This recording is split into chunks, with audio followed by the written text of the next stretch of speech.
E aí como é que foi para vocês também essa coisa dessa produção do vídeo, o linha de corte? Já estava desenhada essa produção antes? Foi um projeto desenhado com vocês? Como é que foi? Fomos discutindo e fazendo, né? Mais do que outra coisa, né? E porque qual estava também a questão? Estava a questão da mecanização. Porque estava em jogo era isso também, né? De realmente acabar com o trabalho Corte manual? manual. Aí tinha todo o problema de capacitação da mão de obra e demais, não? Mas que isso não conseguiu, né? Se avançar muito nisso, né? E o que achei que era mais interessante também, do ponto de vista acadêmico, foi o trabalho de São Carlos, né? Da Universidade de São Carlos, não? Eu trabalho com as mulheres, então é muito bonito. Uma das dificuldades nesse momento, até para negociação, era que as pesquisas mostravam que o pagamento por produção tinha um papel ultra deletério nessa situação aí. Inclusive, assim, uma das hipóteses para explicar aquelas mortes súbitas era a de que o campeão de produtividade ele sabia muito bem quando ele estava diante de uma situação que era toda favorável à produção. Por exemplo, a cana que foi queimada antes, ela cortava mais fácil no facão. Se o terreno era um terreno tranquilo, sem muita ondulação, também facilitava a maior produção. Se a qualidade da cana, se era uma cana com pouco nó, também facilitava o corte. Então, a ideia era que aquele camarada que era campeão de produtividade, quando juntava todas essas características, ele se esforçava ao máximo. Então, eles chegavam a produzir, a cortar 22, 23 toneladas de cana num dia, no podão. Então, é um desgaste absurdo. E alguns deles, nessas situações, ultrapassavam suas capacidades fisiológicas, quando não dava o azar de ser um que já chegava lá com chagas. Aí, então, ia mais fácil. Né? E os sindicatos resistiam à ideia de negociar o pagamento por produção, porque para quem era bom de corte, o rendimento aumentava, era mais que o dobro do valor que ele ganhava com aquele desgaste excessivo. E essa era uma das resistências que os empregadores não queriam.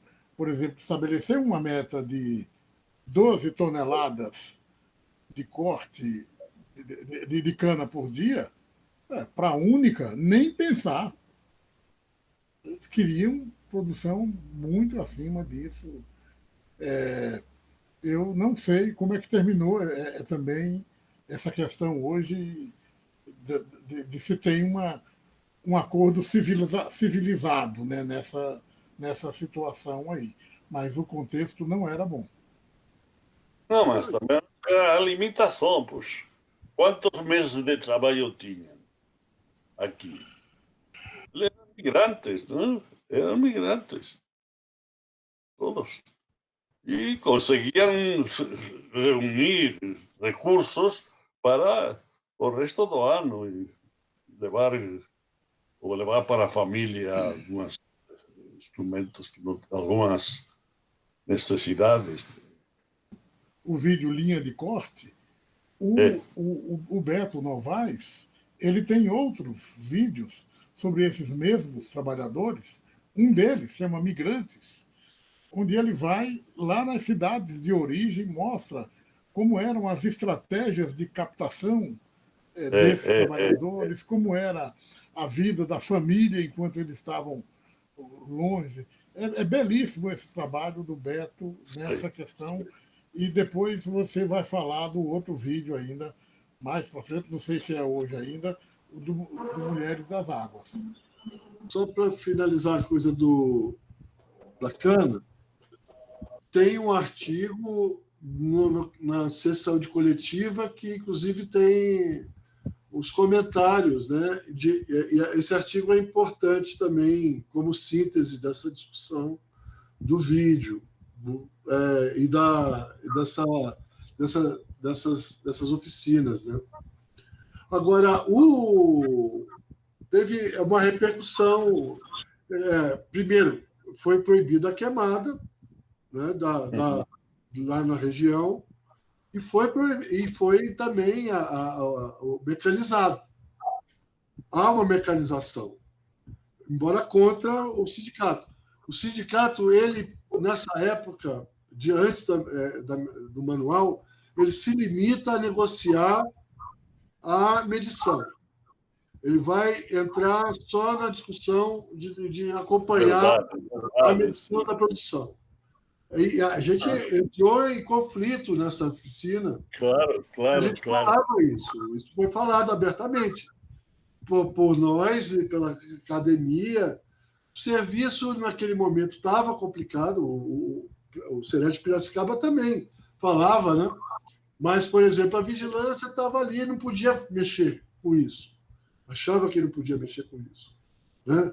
Como se fosse limitado. E podia mexer com isso. Então, a gente fala assim, você pode dizer, olha, não dá para você ter uma variação de hipertensão, uma variação de temperatura, uma perda de peso numa jornada diária. Você perder mais de 1% do seu peso numa jornada é fisiologicamente ruim. Tem um problema fisiológico. Então, e você tinha perda de peso a mais de 1%. Não sei se é 1%, eu acho que é 1% mesmo. E isso era constante, a pessoa perdia 2, 3 quilos num dia. E essa variação, ela é desgaste, desgaste fisiológico inaceitável. Isso configura trabalho escravo. Esse desgaste fisiológico, isso podia ser trabalhado. A gente falava isso, mas isso nunca pôde ser trabalhado dessa forma. A gente nunca conseguiu, né? Aí, com a mecanização, surgiu um outro grupo, uma redução de 10%, né, da força de trabalho, mas que tem o catador de toco. O catador de toco é mais desqualificado do que o cortador de cana. São mulheres que são auxiliares de serviços gerais das usinas, que catam o toco da cana antes do trator passar ou depois do trator passar. Toda manhã cedo. Junto com o trator e inclusive, com acidentes de atropelamento. As bituqueiras, né, Jorge? Pituqueira, tratador de toco. Pituqueira. Então, essa foi o final Mas com alguma... a cana, as usinas ainda são um foco de vigilância muito forte, de trabalho escravo, de várias situações inexpugnáveis, porque eles têm muita força nos municípios, e não é porque a vigilância é ruim, é porque tem uma dificuldade. E o agrotóxico entra nessa discussão também, com as pulverizações aéreas, e uma discussão do Ministério Público passa também a trabalhar com as reduções dessas pulverizações a partir das conformidades do que essas pulverizações teriam que ter, né?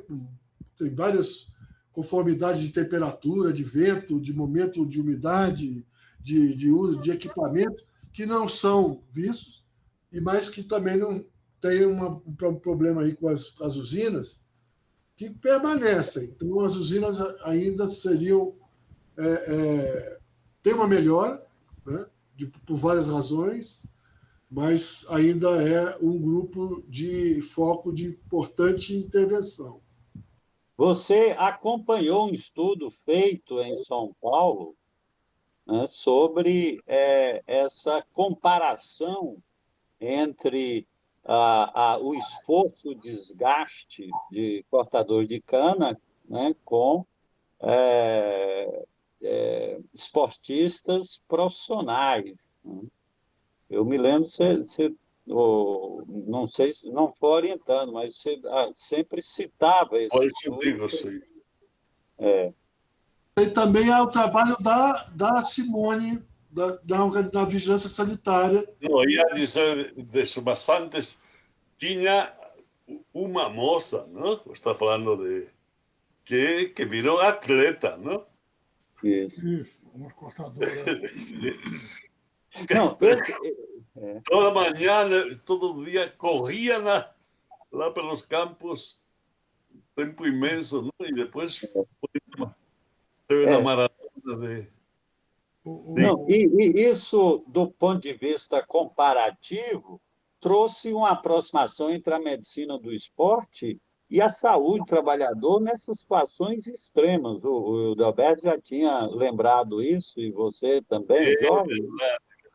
Maratonistas, quer dizer, um desgaste semelhante aos esportistas profissionais de alta performance, né? Algo impressionante que não se colocava antes. Então, a medicina do esporte, as lesões, os desgastes, né? Comparados, e muitas vezes, dos cortadores de cana, em situações superiores ao que se verifica nessa área do esporte profissional, né? Do esporte profissional. Deixa eu só lembrar uma coisa aqui. Essa oficina tem exatamente 10 anos. Foi em 2010. E a sacada do título da oficina da saúde da cana à saúde do trabalhador do setor canavieiro. Algo assim. Estou certo do início, mas não do final. Que é uma sacada joia demais, porque a gente sabe que o setor canavieiro, por longos anos, ele foi alvo de políticas de desenvolvimento econômico, né, para fazer avançar o setor. Por outro lado, sem as preocupações com a saúde dos trabalhadores, né? Então, havia essa ideia de uma saúde da cana, a saúde do setor canavieiro, no sentido econômico, mas que não integrava, né, as relações saúde-trabalho-ambiente, os custos dessa produção, etc. Essa Você cara acompanhou isso? acompanhei, eu fiz a relatoria da oficina. Pará, tem duas coisas também. No projeto, lá no SEST, tinha o mestrado de Vigilância e Saúde do Trabalhador. Teve um grupo que trabalhou, o Luiz foi orientador, de um grupo que trabalhou a cadeia produtiva da cana. E lá a geografia da Unesp continuou esse trabalho da discussão do agro-hidronegócio, especialmente com a cana, e que a gente passou a ter uma relação com essa discussão, inclusive você. Quer dizer, houve um deslocamento ali para a Presidente Prudente também, com a discussão da Simone. E, só para finalizar, desculpa, a São Paulo inteira foi tomada pela cana-de-açúcar. É um absurdo o tamanho do agro-hidronegócio da cana, que acabou com a biodiversidade, que acaba com os recursos hídricos, e com toda... É um problema, não é só a usina, não. É um problema bastante importante do ponto de vista ecológico. Só fazer um registro pessoal, viu, Jorge? Você citou lá Presidente Prudente. Aqui em Botucatu, a gente está a cerca de 400 quilômetros de Presidente Prudente, E a gente sempre ouvia falar do Pontal do Paranapanema, como uma região assim, de conflito aberto, né? Quando eu fui lá pela primeira vez, tinha a equipe da Geografia do Trabalho e o professor Antônio Tomás. É uma grande figura. Tem um defeito terrível, é um corintiano maluco, né? Mas é gente boa, apesar disso, né? Aí tem mais o Raul e outros colegas lá, com a equipe do Sereste, e a gente foi para o campo. Tinha uma convivência com uma parte do movimento que já estava assentada e que agora o principal foco da atividade era já com a posse da terra regularizada, era conseguir produzir e viver daquela produção. E, ao mesmo tempo, ainda tinha gente acampada do lado de rodovia na luta pela terra. E a terra lá é quase toda terra pública que foi grilada. Então, os grandes proprietários se instalaram, foram perdendo na justiça o direito de manter a ocupação, mas resistiam. Quando foram tendo dificuldades para manter a cana, eles arrendavam a terra para o pessoal do gado. Iam resistindo lá. Mas o meu depoimento é o seguinte: foi impressionante a primeira vez que eu vi, assim, naquela região, como era, assim, aos olhos, aberta, essa disputa pela terra. A presença dos movimentos de sem terra e, ao mesmo tempo, então, o acampamento, a lona, a gente passava, num dia, eles tinham uma Kombi, acho que o nome da Kombi era Ermengarda. A gente lotava a Ermengarda e passava no terreno todo. Mas era assim, impossível você não se sensibilizar com com a visibilidade, aquilo que a gente ouvia falar aqui, né, de longe, quando você via lá ao vivo e a cores, como era impressionante. O Tomás tem uma outra grande vantagem, que ele é um bom fornecedor de cachaça de boa qualidade. Agora, o Tomás tinha uma coisa muito bonita, não sei se continuou, de que nas férias pegava uma locomoção e levava os estudantes para conhecer o Nordeste, em alguns lugares, enfim, selecionava uma área, outra área e demais, né? Para que os saíssem do mundo de São Paulo e entendessem também outros espaços, outros territórios. Começou a conversa delimitando esse tema da participação do GT, da Abrasco, até o Simbraste. Eu acho que esse tema está mais ou menos esgotado. Aí passamos para o tema do seminário Trabalho com a Cana. Você quer fazer uma paradinha e depois a gente define aqui não, eu queria completar com agrotóxico. Coordenei alguns seminários dentro dessa linha, não? De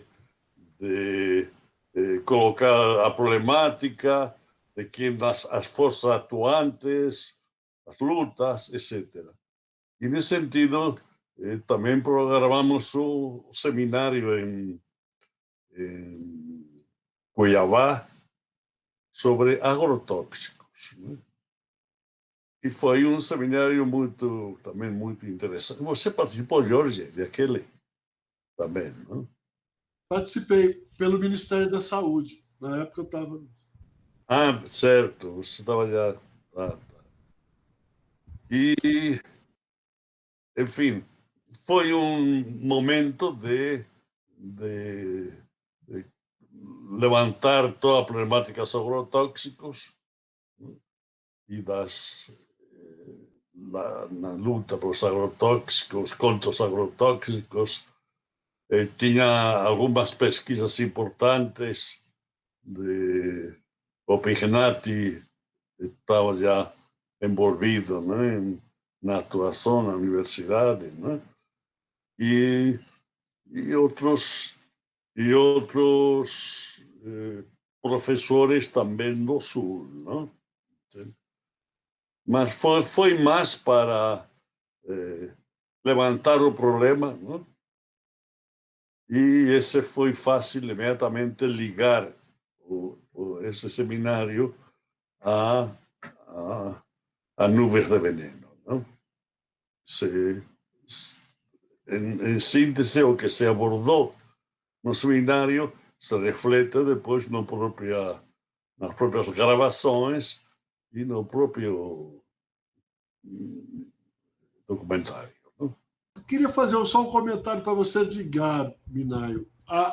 Essas ideias dessas oficinas temáticas setoriais, elas vão também organizar, já que a gente estava ali no Ministério, a nova configuração de uma discussão das regionais da Renast. E essa discussão da nuvem de veneno e da cana, quando vai lá para o Sul, começa a gente, você principalmente, trabalhar com o pessoal lá do Paraná em relação a essa, especialmente, não era o Sul todo, mas com o Paraná, a discussão do setor rural como tema, e gera toda uma discussão setorial aí desse objeto, que tenha esse acúmulo anterior dessas duas formas de trabalhar a saúde do trabalhador por esses recortes mais organizados de vigilância, né? E acho que também teve uma influência muito interessante lá na Secretaria Estadual do Paraná, com o Nancy, com o grupo, com a discussão com a Heloísa, depois Pacheco, com a discussão do agrotóxico em relação a uma modelagem de uma abordagem que era do agrotóxico, mas também era da produção, e de uma discussão mais articulada com essas questões ambientais, questões que não era só contra o agrotóxico, que depois que a gente também constrói isso depois com o pessoal de Mato Grosso, né? com os projetos sequenciais. Aí liga. Eu queria que você comentasse isso aí, Binay, porque eu acho que... Não, porque, veja, mas eu ia colocar isso a seguir, Jorge, falando de nosso papel no encontro do Macrosul, entende? Que foi aí onde demos a liga, não? Entende? O que aconteceu? Fomos convidados pelo pessoal do Paraná, particularmente, não? Jorge está no Ministério nessa época, não? Sim. Aí se organizou a Macro-Regional Sul, que foi uma grande macro-regional. Foi um encontro muito importante, não? Para estabelecer mais uma articulação entre os três estados, não? Paraná, Santa Catarina e Rio Grande do Sul, não? E aí se abordaram todas as questões que na época estavam em pauta, não? Mas Jorge e eu pensamos em colocar por baixo do pano, não? Uma estratégia de atuação que não ficasse o de sempre, né? Se fala encontrou temas importantes, vem fulaninho, vem o outro, e depois nada. Então, falamos com algumas pessoas de lá e de que teríamos que traduzir um pouco as discussões em práticas. E teríamos que definir, então, à luz de todas as discussões, quais seriam as prioridades que teriam, que existiriam no regional, não? E aí se fizeram reuniões de grupos e chegamos a discutir, teriam como prioridades construção civil, que é sempre prioridade, que teria agrotóxicos, Dezeno, frigoríficos. Frigorífico. E aí começamos, enfim, se decidiu isso e depois nós, por meio de Nancy, que nos conhecia, ou que me conhecia particularmente, se começaram a organizar GTs. Um GT de agrotóxicos, GT de frigoríficos e GT de... não, da construção civil não se fez GT, porque isso sempre estava com a prioridade. Não? E a partir dessas decisões, fomos fazendo encontros mensais e demais para programar trabalho, avaliar e passo seguinte. Não? E foram uns encontros muito, muito produtivos. Não? O de agrotóxicos foi fantástico porque eu consegui que convidassem, queriam capacitação aos técnicos, porque toda a crítica que se tinha sempre com os Serestes, que você tem um corpo de técnicos que são terceirizados e, sim, o quadro muda com muita frequência. Né? E aí começamos a discutir como atuar nos frigoríficos. E essa discussão foi uma discussão muito interessante, porque eu falei, se importa, eu gostaria que vocês convidassem a Paulo Oliveira, de Rio Grande do Sul, que era médico do trabalho, não? Do Ministério do Trabalho, mas com grande competência e grande conhecimento no setor de frigoríficos. Bom, foi um sucesso. Eu nunca vi uma capacitação semelhante, porque eram uma semana por mês de discussão, preparação, o resto de prática, se voltava, não? E se conseguiu capacitar jovens técnicos, mas com uma competência fantástica. Lembro que na avaliação que fizemos dos encontros no fim do ano, um técnico expressou, o que outros queriam expressar também, como tinha sido importante a capacitação que tinham conseguido, porque estavam juntando sempre prática, atuação, discussão da prática e demais. Não? Nos deu um exemplo que para mim foi muito expressivo, muito marcante. Diz, vejam uma coisa, nós,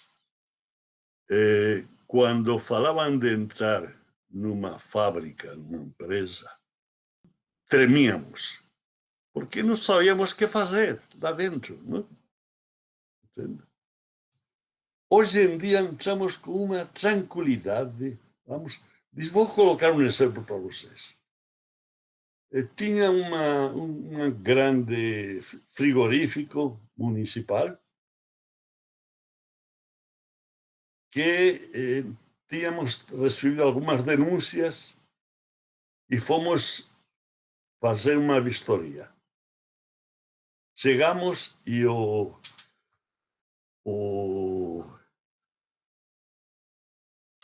patrão nos recebe e diz: "Oh, que hay? Vocês são jovens aqui, vêm com certeza, você vem para pegar um pouquinho de carne para o churrasco de fim de semana e demais e tal." E eles dizem: pode ser sim, mas antes que nos dar uma olhada por aqui e tal, não? Diz que chegaram a uma sala onde tinha a carne largada, jogada no chão por todo lado, blá, blá. Então eles foram, chamaram ao chefe, ao empresário, e disse: "Venha para cá, queremos conversar com o senhor." O levou e disse, os levaram para a sala e disse: "Queremos convidá-lo a pegar uma carne aí para churrasco do fim de semana." Já aí o cara ficou sem jeito e demais, e, enfim, depois veio os relatórios finais dos demais. Né? Mas isso para ter uma ideia como, enfim, se conseguiu capacitar os técnicos lá, um trabalho muito bonito. E da mesma forma, outro GT criado sobre agrotóxicos. Que a última vez que eu fui a Curitiba fazer encontro com eles, né? Enfim, estavam já avançadíssimos, estavam na agroecologia, estavam participando de encontros nacionais, já atuando, enfim, muito bem. Não? Nancy se voltou totalmente para a agroecologia.